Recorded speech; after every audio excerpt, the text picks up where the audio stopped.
but you're on mute.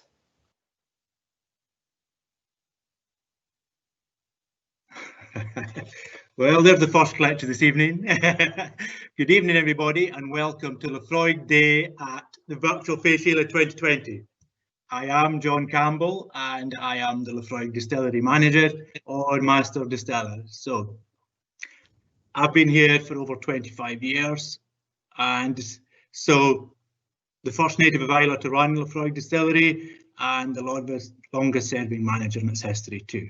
So, sitting here at my desk in the distillery, probably need to get a couple of housekeeping things sorted out straight away as well. So I want you to close all the other tabs you've got down on your computer, please, and turn your volume up. We want you to get the best broadcast experience possible, and it'll probably save you a few pounds shutting down that Amazon tab as well. Okay. So we all know the script, why we're here and why it's all virtual this year, and that's such a shame. I think it's important in times like this to feel connected, and there can be more ahead of us than a lockdown. And here in Scotland, we come out of lockdown on Thursday, and I'm not really sure how to react even. So what I've been doing a lot of thinking and working hard, working very, very hard. Just been doing a lot over the past few months. And I think anybody's been working hard. Maybe my assistant, Barry McCaffrey, maybe a few others, Emma Boyle, etc. But I've been working really, really hard. Okay, this evening's event is being managed and broadcast by the company, hence the glitches, and with me, and by the brand team and the folks at the distillery. And we're all doing it in-house, which is fantastic. Something I'm proud of. We've also had other glitches. So when you've been registering, if you've been from the UK, you could have seen that you had to be from Wales. So it's an initiative that's just been launched in the last few weeks, as I am now sponsored by visitwales.com. Go and visit Wales. It needs all the love. No, I'm not sponsored by Visit Wales. That was a glitch too. But Visit Wales. Okay. We now expect this broadcast to last about an hour, but we can be flexible with this too. Thank you all for getting your pictures, your poems, your toasts in. Brilliant, really, really like that. We want questions as well, so type in your questions in your chat box. And toasts, say where you're from as well so that we can do that. One thing you do need to know, Emma Boyle, our Visitor Centre Manager, is moderating these questions. So sure, a lot of you will know Emma, and it's just not worth upsetting her because you might need her the next time you come to Islay or the first time you come to Islay. Okay, so what we're going to do, we're going to have some fun. We're going to have a few drams, celebrate ourselves, celebrate friendship this evening. The plan is to go through all these things, review your poems, review your toasts, etc. We'll talk about the distillery, some of the nuances, what makes Laphroaig different, and we'll play some music as well. And we will play some music, and then we will head over to my co-presenter for this evening, Mr. Simon Brooking. Now, Simon, as you know, is a multiple award-winning, too many to mention, brand ambassador. He's a global whisky icon, and he's the current Scotch whisky toasting champion of the world. And we want you to knock him off his perch this evening, okay? So send your toasts in. And as you will see, Laphroaig takes its social distancing very seriously. The nature of this distillery, being over 200 years old, doesn't allow for us to socially distance in the same room. So what we've done, we've got Simon here virtually, and we've got him out in a boat just in the bay behind me as well. But first, we're going to start with some music. A band called Really Jiggered, who regularly perform at the Laphroaig Open Day, especially over the last few years of malt music. So, some Really Jiggered. Here we go.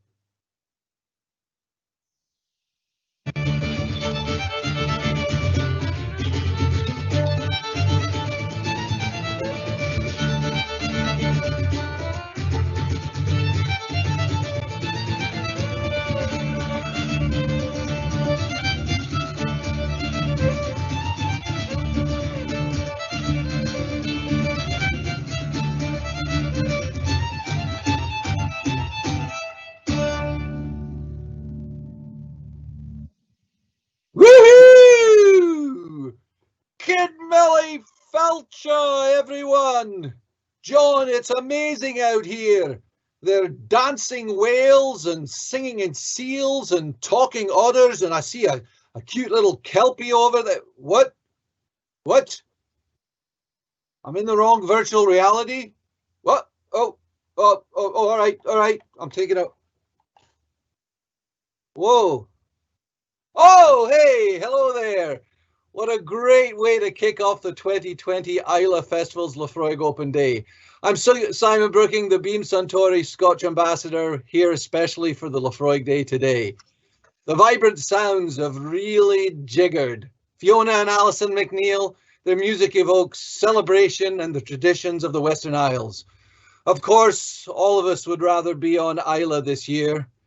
Fèis Ìle has been really jiggered, and I find myself on another island, a virtual island, and I can't wait until next year. What a party that will be.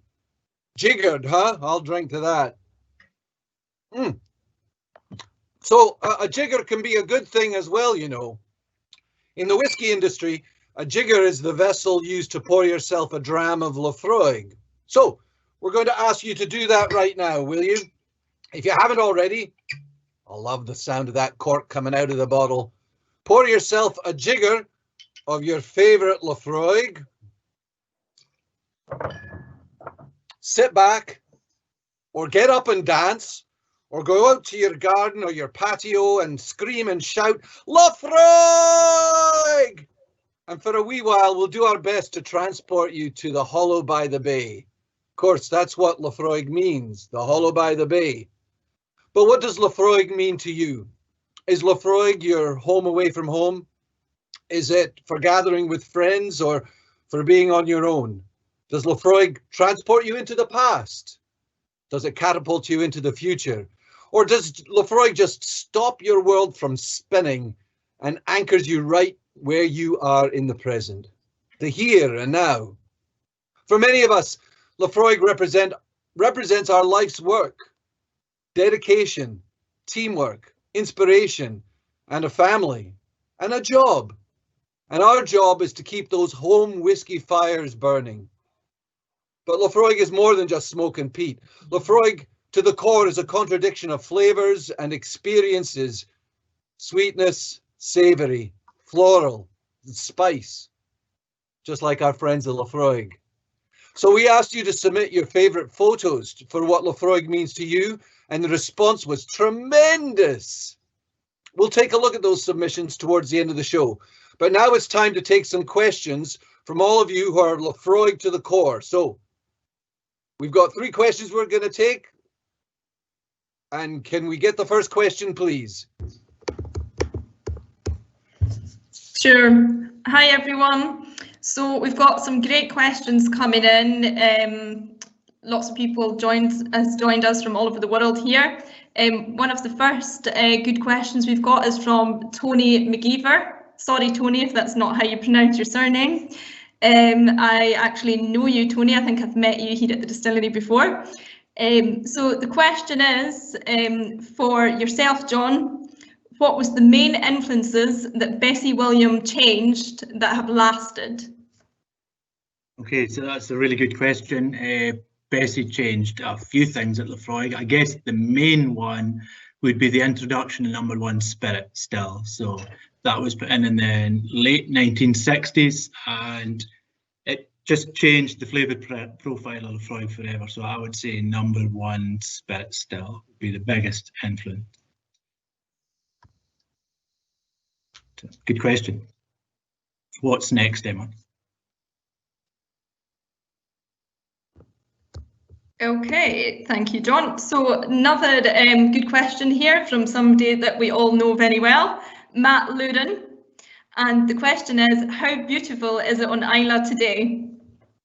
It's probably 20 Celsius, sunny, no wind, just a breeze to keep the midges away, Matt. It's just perfect whiskey drinking weather. Wish you were here.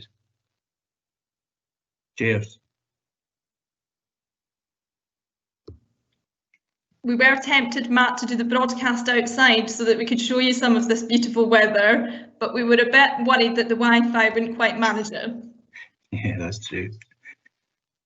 Okay, so thanks, John. The next question, guys, bear with me.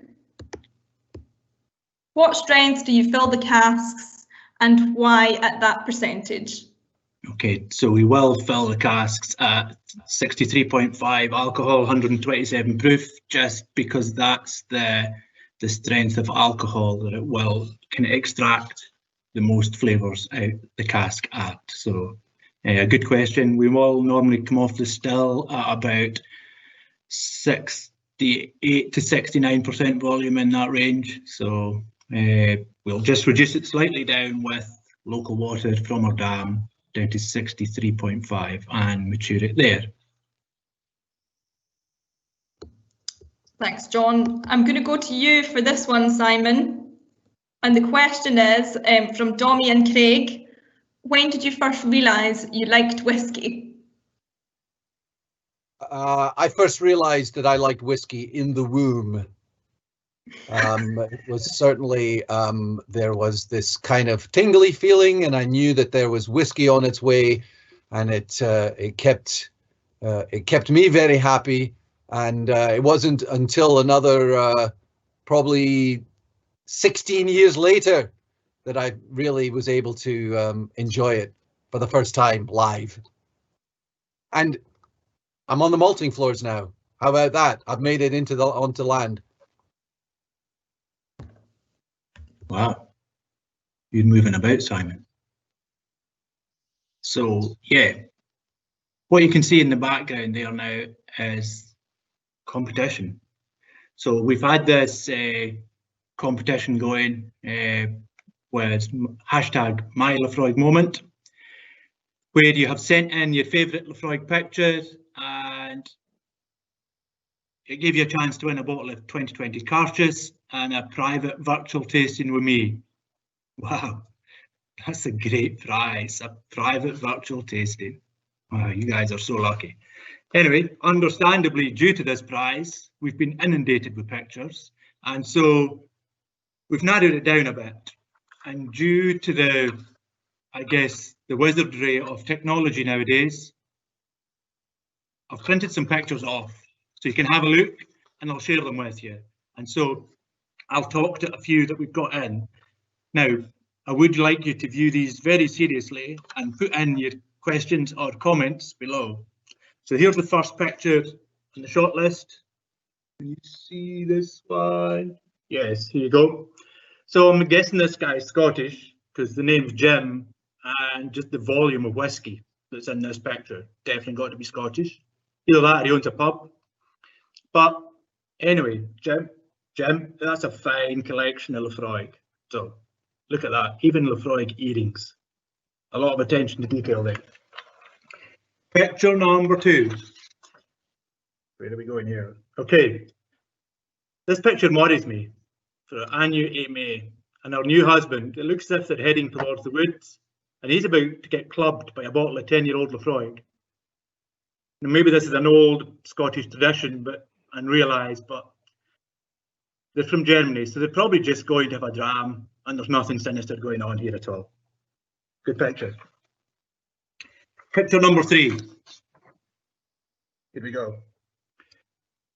I like the interpretation here, and I like the message it conveys. The composition is spot on, and it's bold. The use of flames and motifs. Lots of symbolism here for me. Beautiful. Well done, Andreas. Okay, number 4. Number 4. I need to know this man. I believe we could be friends. Oh, we are. Flounder. Last one for just now. Very kind of symbolic. And so Matt, this is what Laphroaig's like today, but just without the people, and what it should be like actually, and hopefully will be like next year. Great picture, absolutely great picture. Okay, so that's the short list. We will tell you the winner later on, but just want to thank you so much for your interaction. It's just One of the things I really like best about Laphroaig is the interaction of the drinkers, and it becomes a very social thing. It's just probably the thing I like best about being the distillery manager. Okay, so we're going to move on and we'll come back to pictures later on. But what I need you to do right now is turn your volume up and get prepared. We're about to meet the man, the myth, the legend that is James McGregor. James has been working at Laphroaig for over 45 years and is without doubt our longest serving employee. And with that time spent at Laphroaig, all that wisdom is attained, and there's nothing James does not know about Laphroaig. So what we want to do is we want you to listen carefully to what James talks about, and we want you to type that into the chat at the bottom of your screen too. So we're looking for your opinion, but what James is talking about. So let's hear some wisdom of James. Over to you, James.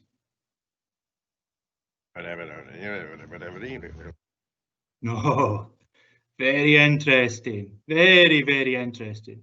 Maybe we want to hear that again for the folks, James. Could you repeat that, please?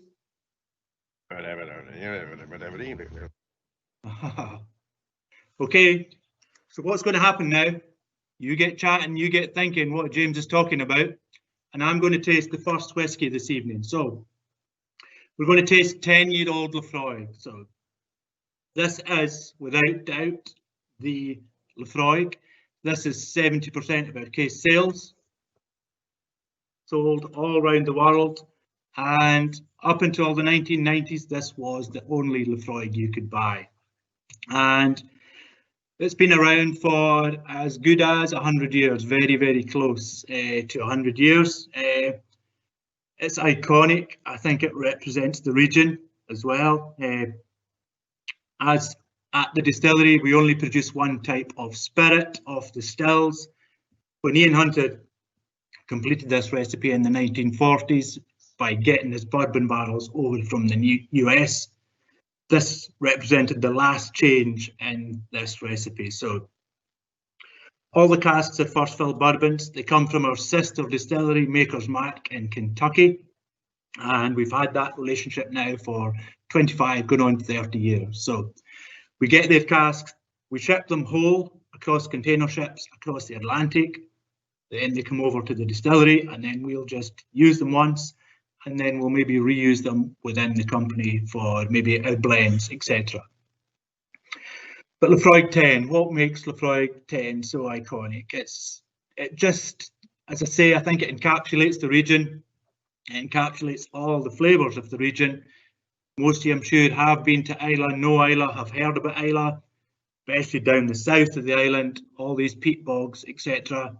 We're right beside the sea, just out the window there. I am looking at basically the Atlantic Ocean. So storms have come in. We had storms in on Saturday there just, so blowing lots of seaweed up onto the beach.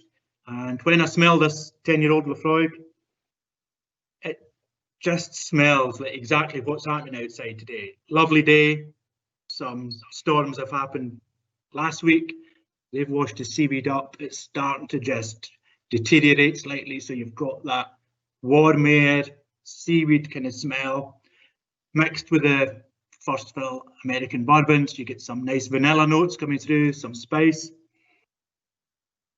I guess the one thing that I think makes Laphroaig different, or that I get in Laphroaig that I maybe don't get in other whiskies, is that flavour right at the back, that you feel right at the back of your palate, right in the nose, and when you taste in the palate, right at the back. And I feel it's like licorice root covered maybe or in a bitter dark chocolate, maybe one of these two, but that is to me the iconic flavour in the 10-year-old. Now, you might like the saltiness, you might like the spice, you just might like the big peaty slap in the face. All good. And we're all made of the same materials, we're all different as well, but that's the kind of the one thing you should know. Also, maybe something you maybe didn't know, 10-year-old is peatier now than it ever has been as well. So back in 2006, we raised the phenol level in the malt. So maybe just a couple of things, I guess, that I feel make Laphroaig as well. We will talk about the nuances as we go through, so whether it's our floor maltings or distillation, the islet atmosphere, these are the things that make Laphroaig Laphroaig. The people make Laphroaig Laphroaig. Okay, so we're going to taste, so we need a toast. And here's the toast. Since we see it in the middle of the picture there, I must go down to the sea today, the lowly sea in the sky. And all I ask is a Laphroaig cask and good friends to drink it dry. Slange of oars, my Hebrides.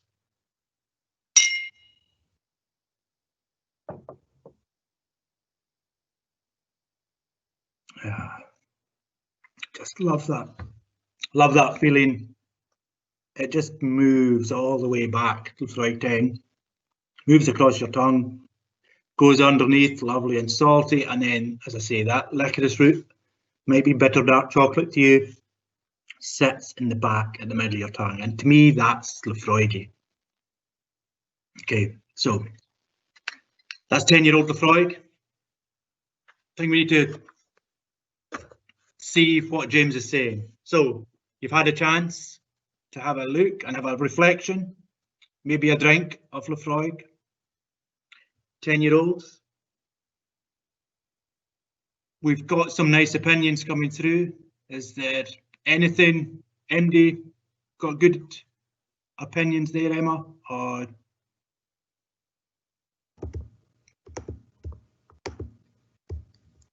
yeah, we've just had a few. We've not really had many toasts coming through, but we've got lots of questions.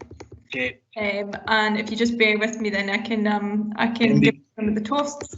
Yep, Andy guessing what James is talking about, Emma? No. Okay. Okay, well, maybe you'll get used to James talking as we go along, but what James was saying there was actually talking about the nuances and flavours that the floor maltings produces and what that adds to the overall spirit quality of Laphroaig. The oils coming from the barley, the cold smoking process that is unique to Laphroaig makes Laphroaig what it is. So Laphroaig to the core. And I think it's a very well made point by James there. So you maybe need even to listen carefully the next time, and we'll be back shortly. Okay, back to Simon now as he discusses some more on what makes Laphroaig different. Simon. Thanks very much, John. Oh, that James, he's an inspiration, isn't he, ladies and gentlemen? But what makes Laphroaig different? Well, it's no one thing.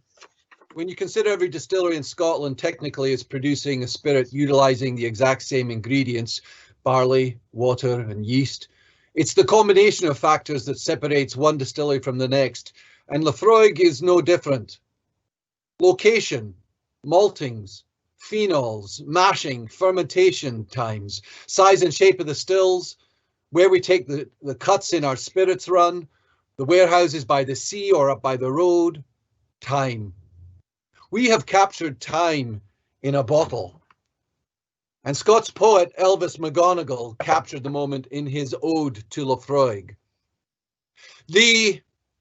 How do you pronounce it, malt, with which some Sassenachs all find fault? All storm-lashed, sea spray, smoky salt. Let's exalt Laphroaig, Isle rain on heather, moss and grass, through kiln and cask, from grain to glass, a snort, a drop, a dram, a class. Crack open the Laphroaig, a richt, rambustious, amber bead, no yin for faint heart or weak need. A muckle skelp about the heed, pure rage that Laphroaig. Uskebeha, nay moonshine booze, the nectar that the angels choose, ambrosia, the immortal muse, bottled poetry, Laphroaig. In 7 pot stills by the ocean, liquid joy, sweet peaty potion, a burning kiss of deep devotion. Ooh la la, Laphroaig. Taste buds flying high as a kite, brain bursting out in fairy lights, a Doc and Doris to cap the night. Just one more Laphroaig, Queen of the Hebrides, golden tears, distillation of 200 years. Skål, prost, salud, kampai, cheers, slanjiva, Laphroaig. Every slanjiva is followed by the clinking of glasses. That bell-like sound awakens our angels invoking safety and protection. But where does toasting come from? The Scandinavians shout skål in friendship towards their enemies. Here we come a-wassailing among the leaves so green. Wassail translates to be of health. Wassailing took place in orchards with song and dance, and toast was ceremoniously soaked in beer and placed in the boughs of trees to stimulate growth and to guarantee abundant crops. And it goes well with Laphroaig as well. Let's celebrate the world joining us here today at Laphroaig with an international toast from A to Z, from Albania to Zapotec. In Albania, they toast with Gazua. The Zapotecs of Mexico toast with Stigibayo, which translates to the life force that joins us all. So let's raise our glasses and toast to the life force of Laphroaig that inspires craftsmanship and abundance of spirit. Slanjiva, ladies and gentlemen.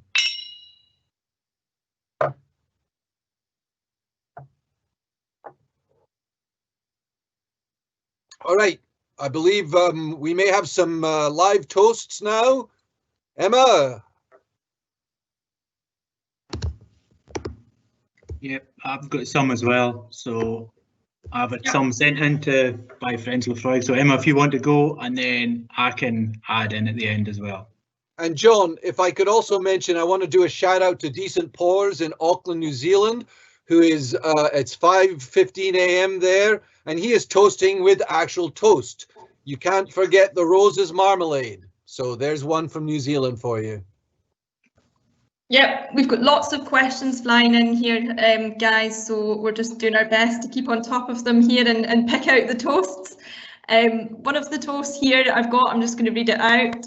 There are some ships that are wood ships, but those ships tend to sink. Then there are some ships that are friendships, and those ships we drink. I think, John, you might have that one as well. I'll have something close to that for Carcius, yep. Yeah, so this is from Von Burek in the USA, so thank you for that. That's about all the toast we have at the moment, but bear with us, guys. There's a little bit of delay with the questions coming through and the volume of them as well, so we're just doing our best to keep on top of them. Okay. Very good. Well, but I could tell you about Scotland and toasting in the 18th century. The outlaw Jacobites would secretly drink to their exiled Stuart monarch, Bonnie Prince Charlie, by passing a glass over a bowl of water. Thus, while appearing to be toasting the Hanoverian king of George II, they were actually drinking to the king across the water. So you raise your glasses over a bowl of water and fill them high with generous juice, as generous as your mind, and pledge me in the generous toast to the king of Islay whiskies and the whole of humankind.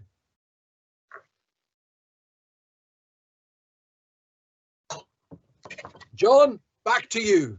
Okay, Simon, thanks very much. And I have had a couple of toasts sent in.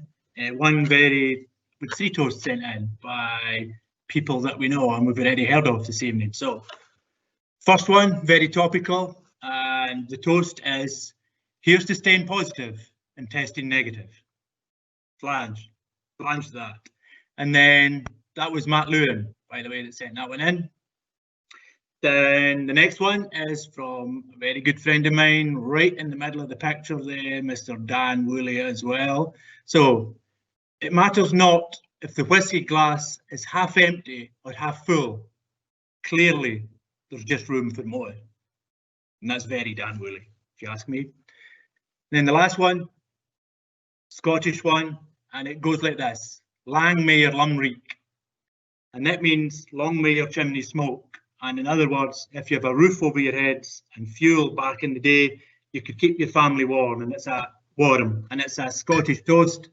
And I'd like to thank Fèis Ìle Recording, Jim Hansen, for sending that one in as well. So lots of good toasts there. I think we need more James, Simon. We all need more James McGregor. So I think we'll go back to you now and we'll do a translate James and get some more wisdom.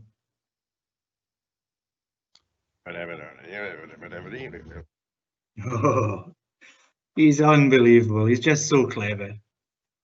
What do you think, Simon? You need to do that again? Yeah, could you please? There was a little tricky part. Yes. Yes, I've heard this from him before, actually. This is a good one. And this is actually a little limerick that he taught me. And it goes something like this. There was a young man from Port Ellen, while pitching some yeast, tripped and fell in.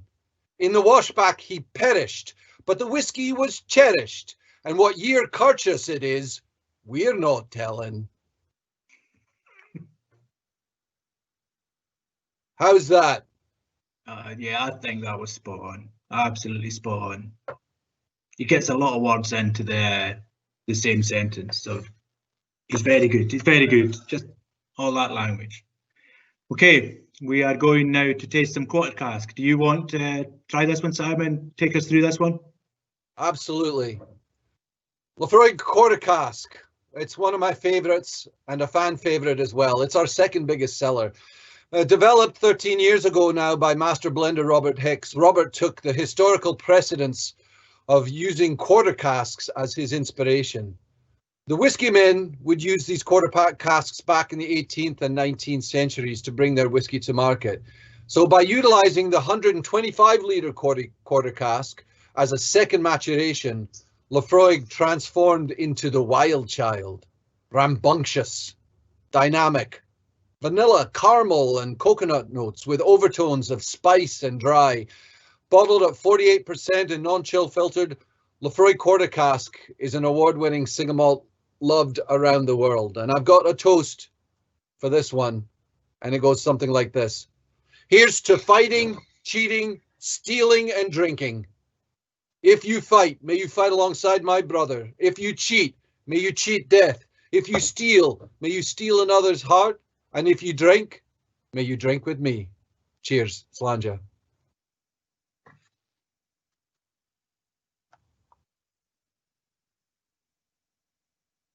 Okay, yeah. First a sweetness in the very beginning, and then it goes dry.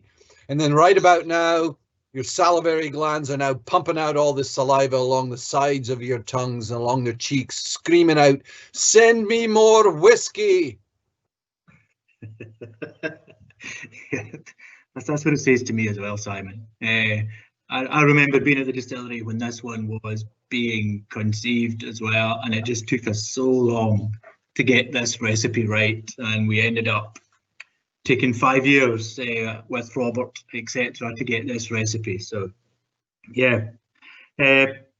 So we're going to talk about some other Laphroaig facts now as well, and kind of one of the, I guess, the other key things that makes Laphroaig unique is the distillation here at the distillery.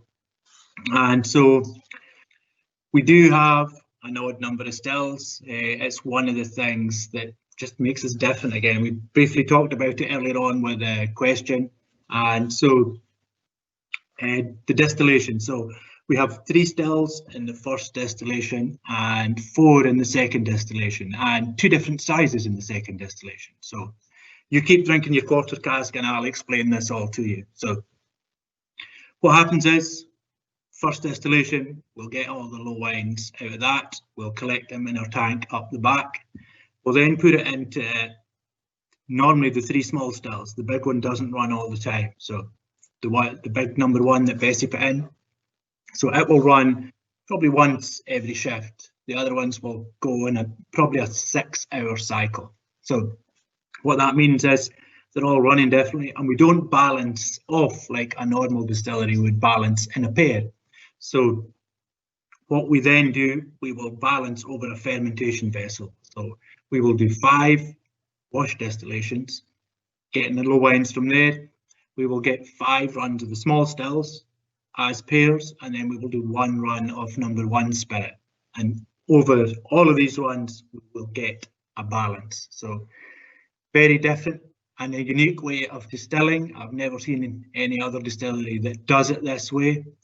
And then on top of that, in the still house, what we will do, we will take our cuts at different times than any other distillery as well. So moving now solely to the second distillation, what we will do, we will have the longest 4-shot run in the Scotch whisky industry. So some people will call it heads.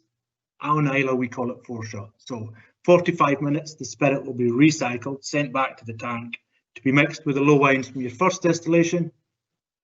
We'll then take the heart of the run, and the heart of the run is small and very late at Laphroaig. So we're trying to get these really deep phenolic flavours and recycling all the sweet ones we get from the beginning of the run as well. So there is an inherent sweetness in Laphroaig spirit.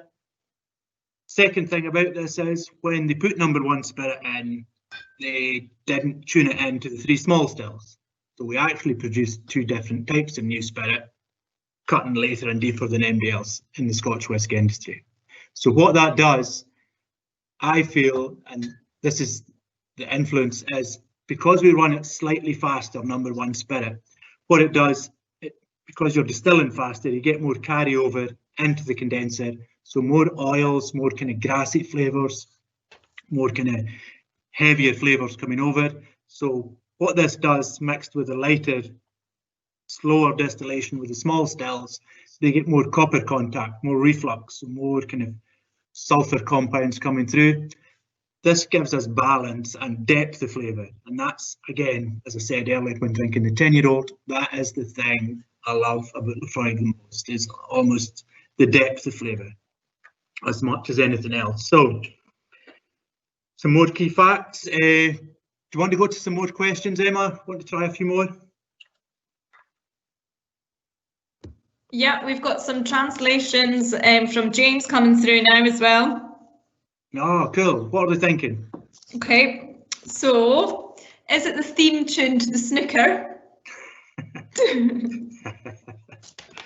James, somebody else is also saying that James is saying, don't drink too much too quickly, make sure to enjoy it.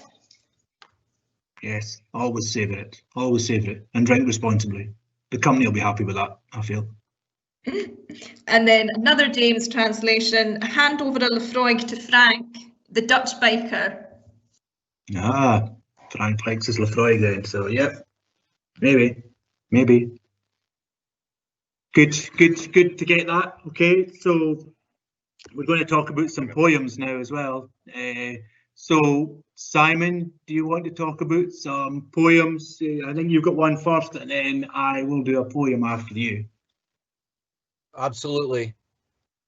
This is a poem to Laphroaig Select. Oh, where are you now? I'm on the road. I'm heading to Port Ellen. Oh, Simon, the amount of miles you're doing in this broadcast, I think you could get a job advising the UK Prime Minister right now. I'm getting my steps in for the day, that's for sure. Yeah. So this is from Ellen Eskenazi, and it's a poem called Ode to Select, and it's in reference to the fact that we use bourbon barrels as well as Spanish Oloroso sherry casks. And it goes something like this. Kentucky summers at the lake, our Scottish cousin the crossing makes. In barrels loved with bourbon and sherry, our kissing cousins intermarry. Oak trees sway and sigh in longing. To Laphroaig they dream of belonging. Very good. Very good. I like that. Have you got any more, Simon? Any more? I've got one more if you like, yes. Yeah, This and then is, I'll go. Okay, so this references Robbie Burns, the poet laureate of Scotland there. So, in a life well lived, we learn by turns that what matters most is love, whiskey, and Burns. In the former two, we find that few are worthy of the deference we hold for love. Yet despite that lack, we answer back that whiskey is the balm that eases burns. Oh, Peter Dennis. Yep, very good. Okay, I have a poem out as well, and this one is called Isle of Time, and it's by Joe Lawson, and I'll try and get it right, Joe. Isle of Time is slow time that goes much too quick. It's fun time, friend time, your time, my time, having a right good old time. It gives you time to stand and stare, and memorable times with friends to share. So think in a time when you're miles away, 'cause Isle of Time in your heart will stay. Isle of Time is party time and walking on a windswept beach. It's whiskey time, food time, song time, laughing time. The best things in life are free time. Having the time of your life that will last for a lifetime. So think in a time when you're miles away, 'cause Isle of Time in your heart will stay. Isle of Time is modern time, of tradition, of craft and skill. It's good time, slow time, hard time, sad time. Good things, giving good things, plenty of time. It's time in a barrel and a pipe and a cask, and poured for your friends from a bottle or a flask, sorry. So think in that time when you're miles away, as Isle of Time in your heart will stay. So thanks very much for that, Joe. Okay, we need more wisdom. So back to Mr. McGregor for a third time this evening, and give us some more wisdom, James.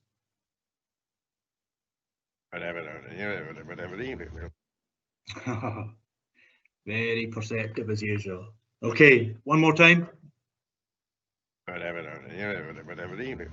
Okay, yep, got that one now, James. Thank you. Okay, we're going to taste our next whiskey, and we're going to taste Lower. Okay, so this is Lower. Oh, sorry, no, that's the stuff that's keeping me alive right now. That's a joke, by the way, as well. So this is Lower, and Lower was produced as a result of a conversation leading up to our bicentenary.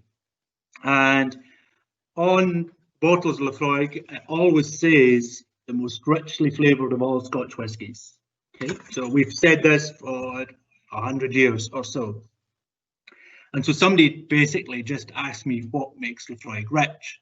And so with me being at Laphroaig for so long, I have a pretty good idea, and I've been lucky enough to taste Laphroaigs from throughout all 100 years that I can taste back, and we've even tried some with some really close friends from over 100 years ago as well. So got to taste them all. I guess what I feel the most revered Laphroaigs would be, they would have 4 or 5 key characteristics. So it needs to be peaty.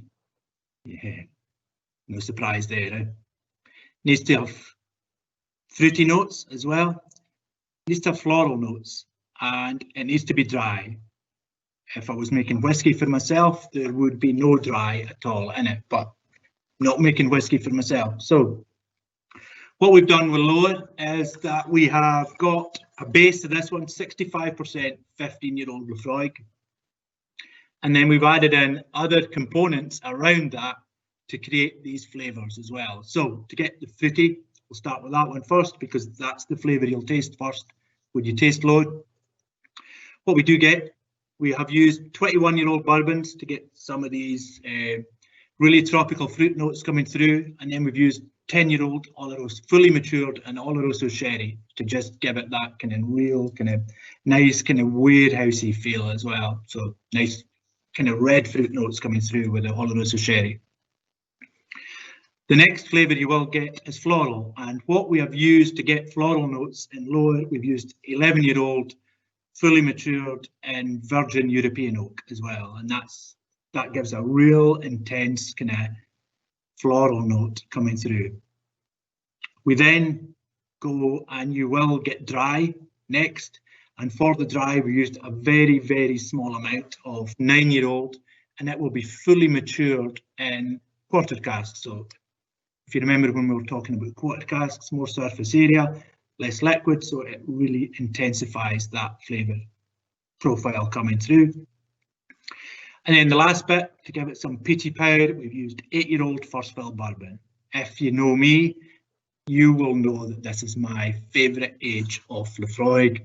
It's the base for a lot of recent cartridges, and then been maybe adding in different flavours, and it just gives power to a whisky as well. So when you've added all them together, so when you taste load, you should get these waves of flavours. So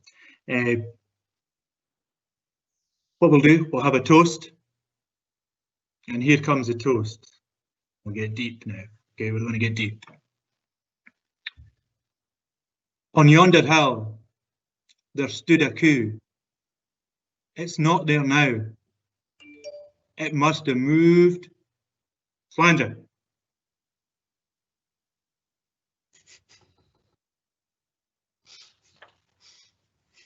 Oh, amazing, amazing depth of flavour. As said, sweet, floral, dry, and it's almost like the peat waits,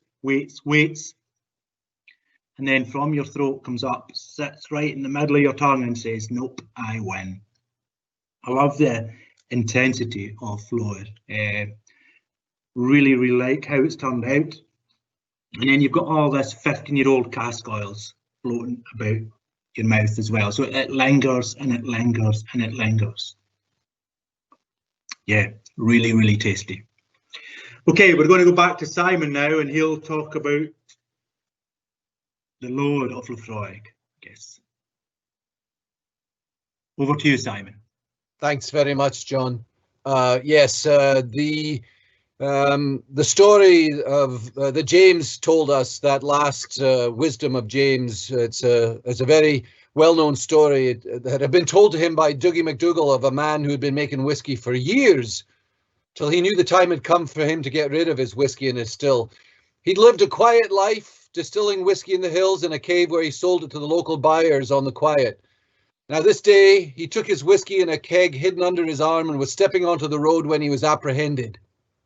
Knowing in his own heart that this must be the excise officer, he marched boldly forward to meet him. The officer asked him where he was going and why he was carrying a keg of whiskey under his arm. The man replied, I am now on my way to the village of Beaumore to hand over this keg to the excise officer and to inform him that I shall never make a drop of whiskey ever again. The officer congratulated him on his honesty in upholding the law and informed him that he himself was the Right Honourable Cameron Bush, the officer of excise from Beaumore. The whiskey man put on an act of surprise and was just about to hand over the keg with great reluctance when the excise man exclaimed, well, my honest man, as you are going to Beaumore, would you kindly stop by my house and deliver that keg to my wife and put it under the bed beside the other two? The whiskey man received a tip and kindly gesture from the officer, and off he went to Beaumore, where immediately he sold his keg of whiskey to a buyer he knew well. Straight away afterward, he went to the excise house, knocked at the door and declared to the lady of the house, my dear Mrs. Bush, I met your husband on the road, and he asked me to collect the 2 kegs of whiskey for him that were upstairs under the bed. My good man, come in and go upstairs yourself, for the kegs will be too heavy for me. So up he went, collected the kegs, and was warmly thanked by the good lady, who graciously tipped him for all his trouble. He then promptly sold them at market and disappeared into the hills, a happy, contented man. And the moral of the story is, a keg in the hand is worth 2 by the bush. James, the Dalai Lama of Laphroaig.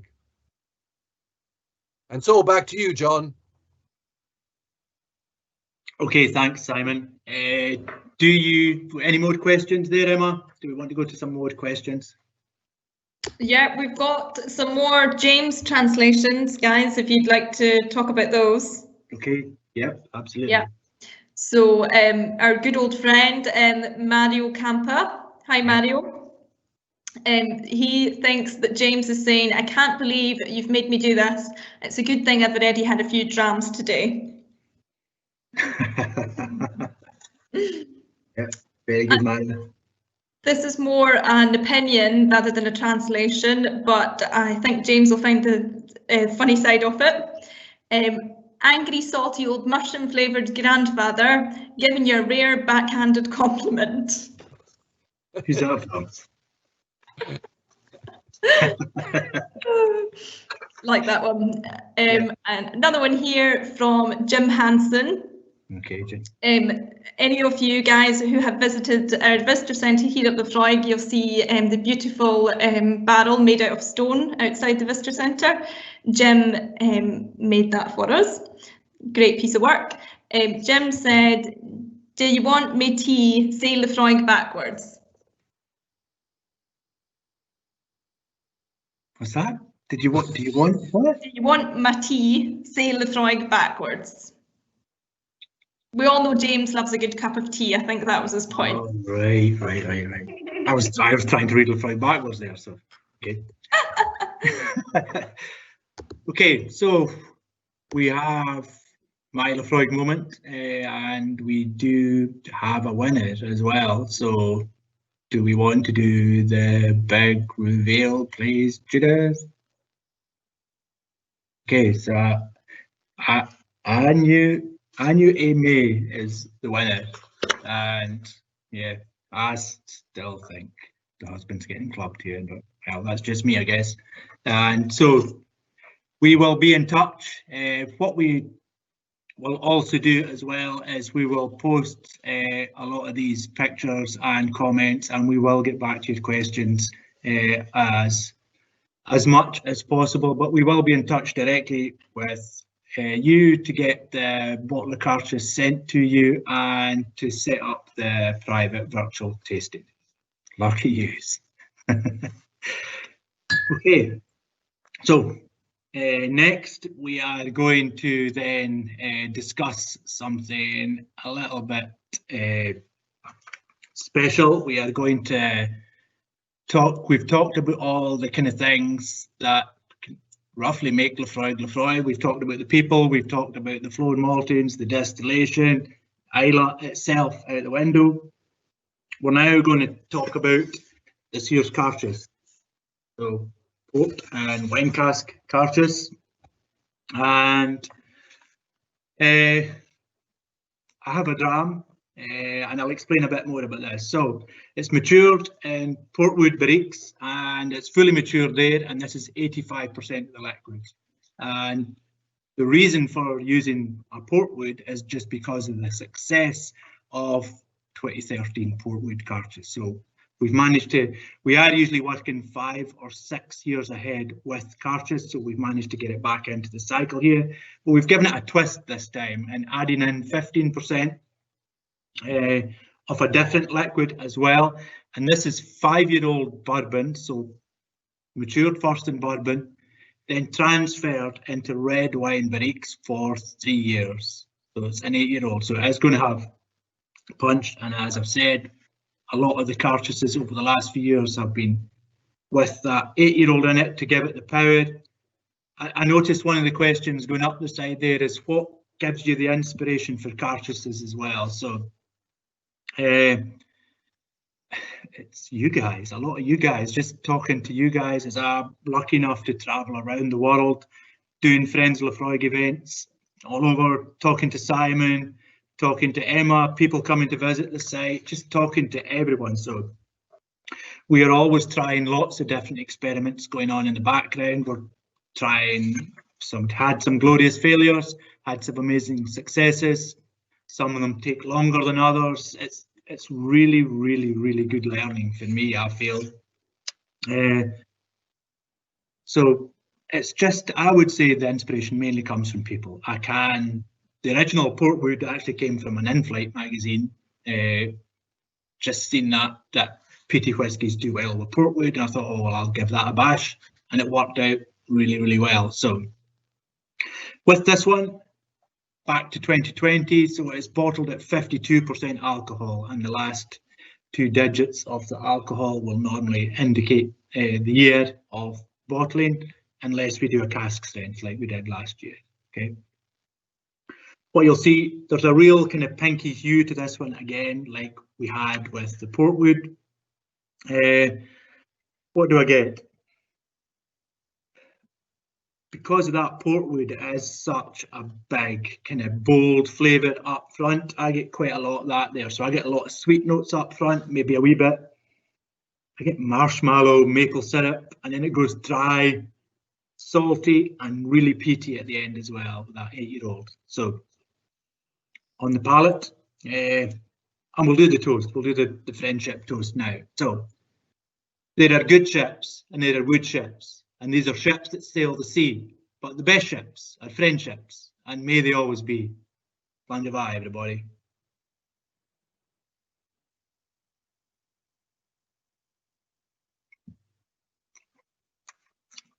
Really creamy start.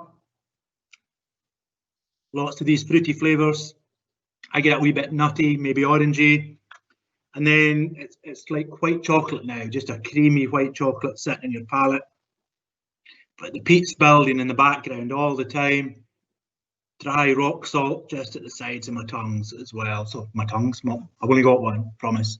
My tongue. So I think you'll really like it. I like it. And good news as well.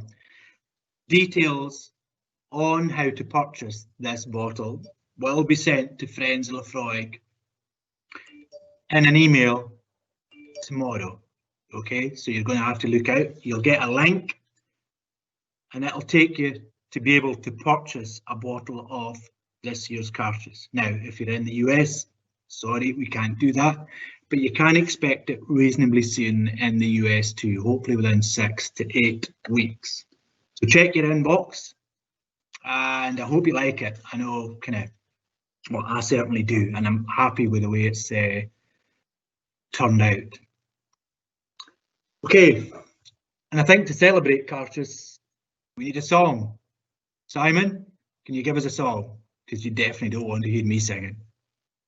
Absolutely, John. I want to mention also we've had another poem that came in from Rory that I'd love to read out if we could. And it goes like this. With Windows Teams and PT Dreams, we've made a hell of an event. It's not quite Fèis Ìle, but it's our Fèis Ìle and one we'll always kent.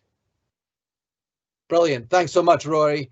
And here's a song. This is a song to the winners of the photograph competition. It goes like this.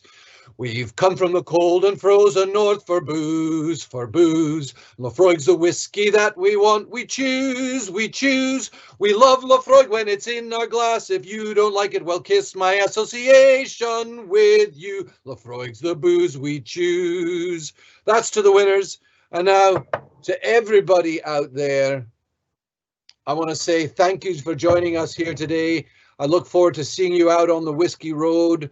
Hopefully soon, and here's the song. My ship lies at anchor, I soon now must dock. I wish you safe journey without any shock. And if ever we should meet again by land or by sea, I will always remember your kindness to me. So here's a health to the company and one to my lass.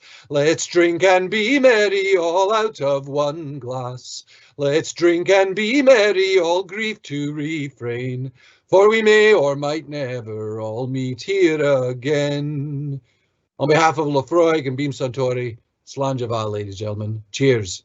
John, back to you. Thanks for having us today. Slán.